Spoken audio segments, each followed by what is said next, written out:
David felt that they were floating upward until reaching the highest point where the light intensified.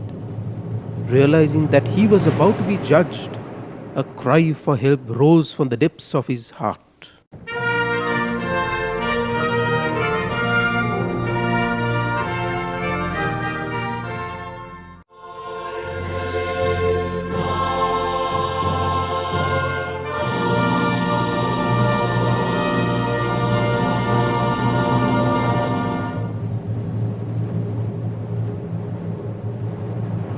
What kind of place was this?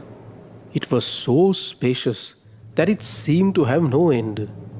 It was like an immense valley flanked by jutting mountains and yawning chasms whose depths could not be measured.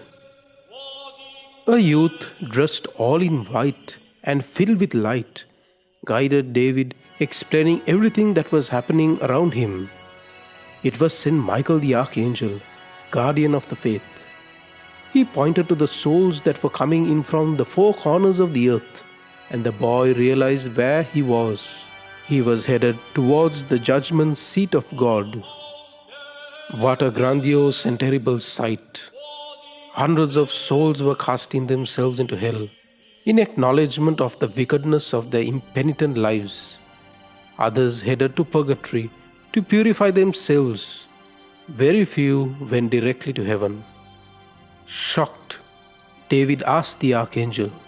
Holy Archangel, why are so many people condemned?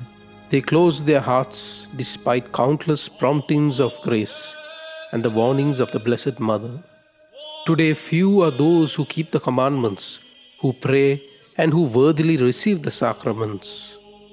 It's true. But why are there so many people from our city? Because an epidemic broke out that quickly wipes out the lives of those who catch it. Oh my, isn't that Marco, the shoemaker? Why is he running from God and casting himself into the fiery abyss? He never went to Mass. He always said he had no time. Since he spent his whole life fleeing from God, now he cannot bear to stand His presence, and he will hate his Creator for all eternity. How horrible. And what about that soul? She didn't pray either. 1 week before dying, God gave her the strong desire to go to church and to confess her sins, but she chose not to. Pointing in another direction, the archangel added, "That other soul that you see heading towards purgatory also lived a life of sin. However, he opened himself to grace and repented in time. A good confession saved him from the eternal fire." And what did those going directly to heaven do to deserve it?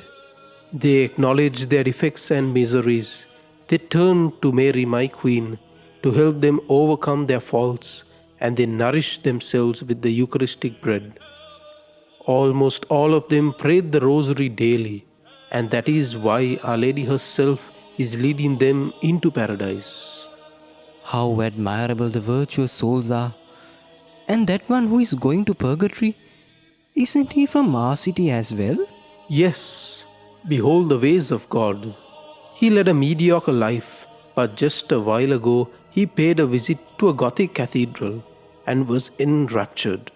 He saw that such a beautiful work could only have come from a heart that greatly loved God, and deep down he was enchanted with His presence there.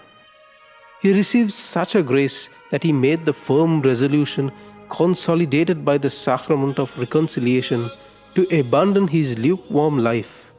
From then on, he would live with his sights set on God, and he was faithful to his resolve. How many different ways God uses to save everyone. What a pity that some do not wish to benefit from so much mercy. David noticed that they were floating upward. When they reached the highest point, where the divine light intensified, Saint Michael said to him, "Prepare yourself, for your hour is at hand." Prostrate at the feet of our Lord, he saw that he would be judged. His whole life passed like a flash through his mind, making him exclaim, Now I see how serious things are. A cry for help rose from the depths of David's heart. Mother of mercy, save me. At that moment, he heard a melodious voice, as gentle as a breeze. My son, David has made his consecration to thee in my hands, according to the method of our beloved Louis Maria Grignon de Montfort. He is therefore a slave of love, and he is one of my chosen ones.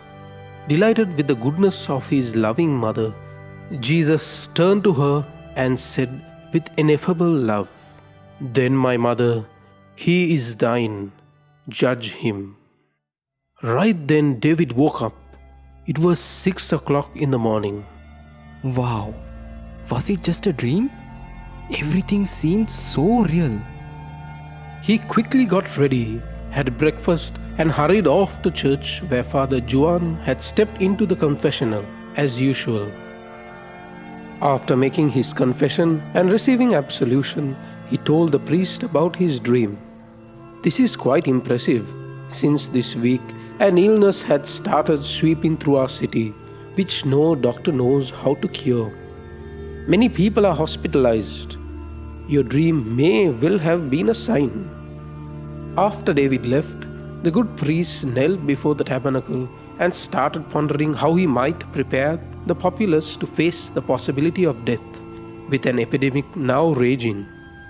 It occurred to him to visit the hospitals of the city to hear confessions, administer the last rites, and bring viaticum to whomever requested it. And that is just what he did. In less than 1 week, 30 of the sick people whom Father Juan had visited passed away, all of them in an excellent spiritual state.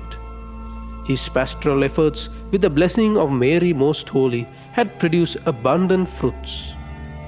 A few days later, on a visit to the general hospital, he noticed a child lying in one of the beds with a little picture of Our Lady on the side table.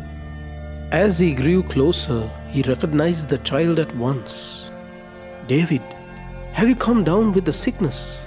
Yes, Father. I have had the virus for 3 days now, and I know that my end is near. Would you hear me in confession one last time? The priest heeded the boy's request and administered the blessing for the sick, and prayed the rosary with him. He remembered the dream of which the youngster had told him with the advice given by Saint Michael the Archangel and the intervention of our Blessed Mother at the crucial moment. Suddenly, the pain-filled eyes of the boy brightened. With confidence, he looked upward and exclaimed, Mother of mercy, save me.